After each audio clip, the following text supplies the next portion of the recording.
How are you doing, everybody? Jonathan here, and in this video I'm going to talk about how to keep your clients consistent and active during the last 3 months of the year. Now, if you've been personal training long enough or a fitness professional for long enough, you understand that October, November, December can be very difficult in terms of maintaining client consistency because people tend to be very flaky. The holidays are around the season, and also it's usually end of year for a lot of clients, which tends to pile up the workload as they're looking to make quotas, goals, whatever the case may be.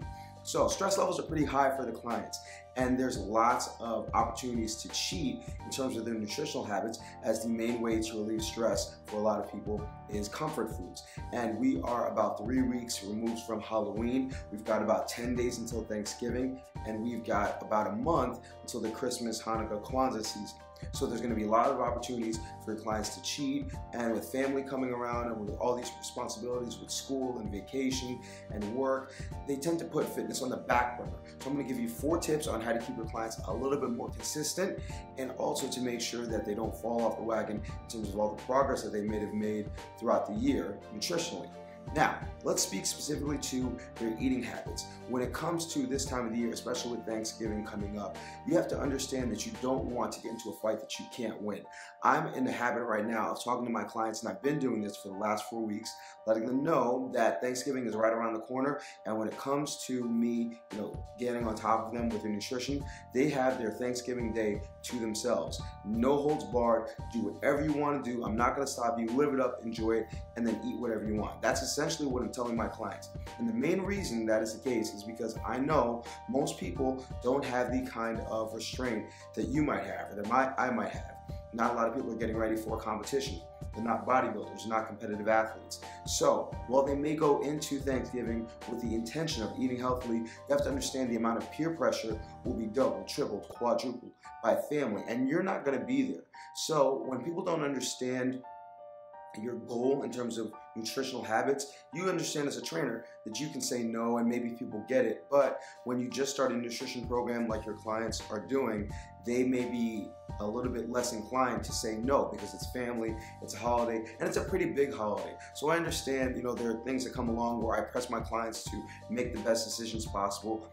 When it comes to Thanksgiving, it's a fight that you're not going to win because they're going to have multiple people telling them, hey, just have this piece of cake, have this piece of pie, and eventually they're going to break a little bit. So the last thing you want to do is have them feel guilt or shame about what they're doing, because usually when they have that feeling, they're just going to follow it up with, well, I guess I messed up already, I might as well just keep doing it. So the first thing is, don't get into a fight you can't win.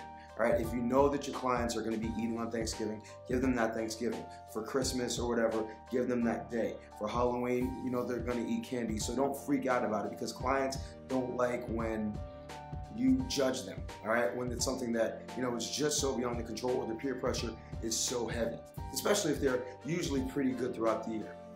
The second tip is that you want to mitigate collateral damage. What do I mean by that?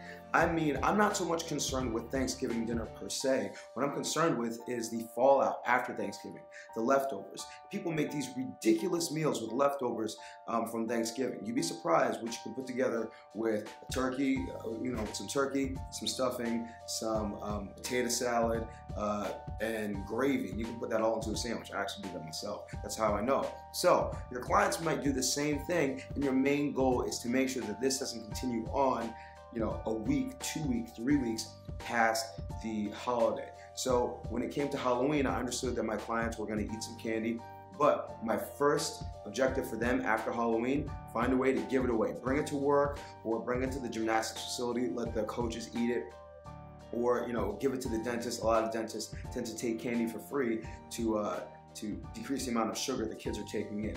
So get rid of that food. When it comes to Thanksgiving, if you're going to somebody else's home, have your clients not take anything back with them, or make sure that they have a plan on who to give it to if they do take food. If they are hosting the Thanksgiving dinner, make sure to remind them not to over-prepare, or to make sure to give away everything that you want them to stay away from. So yeah, they're gonna have that pie, they're gonna have that cake during Thanksgiving, but make sure that they get rid of it. Whoever is their guest, make sure they give it away so that it's not lingering and causing continual problems with getting back on track. The third thing that you can do to make sure that your clients stay consistent is take measurements. Take them about a week before the holiday and a week after the holiday. So I tell my clients, all right, we're gonna weigh and measure a week before Thanksgiving, all right? And we're gonna weigh and measure a week after Thanksgiving. We're not gonna do it the day after because we understand that, you're just gonna be heavy and bloated from all that eating. I'm gonna give them a week to work it off. So A, they don't make a mess out of the week following the holiday, and B, they understand what hoarding a lot of food does, because my goal for them is long-term success. So they may be able to look in the next holiday and say, you know what, I gained all that weight during Thanksgiving. I'm probably just going to, I'm just going to make sure that I eat a little bit less, all right? Now, the truth is there are a lot of reports that say that the average American gains somewhere between 5 and 7 pounds between November and December, the last 2 months of the year. The truth is that number is really more 1 to 2 pounds. But we know as fitness professionals that the scale doesn't always tell the story. It's also the body fat percentage, and that tends to go up without people realizing. So that's why it's good to take a thorough fitness profile, and it's also good to encourage continual exercise habits. So you may not be able to maintain 3 times a week, 4 times a week, 5 times a week like you've been. This is what you're gonna say to your client, but challenge them to make sure that they're coming in at least 2 times a week. Give them a number that they can handle so that they're at least staying with you and not completely falling off. Because if they disappear for a week, 1 week will turn to 2, 2 will turn to 3, and then all of a sudden they'll fill up all that time that they used to dedicate to their fitness to other things dealing with the holidays that they could very easily dole out in a better way.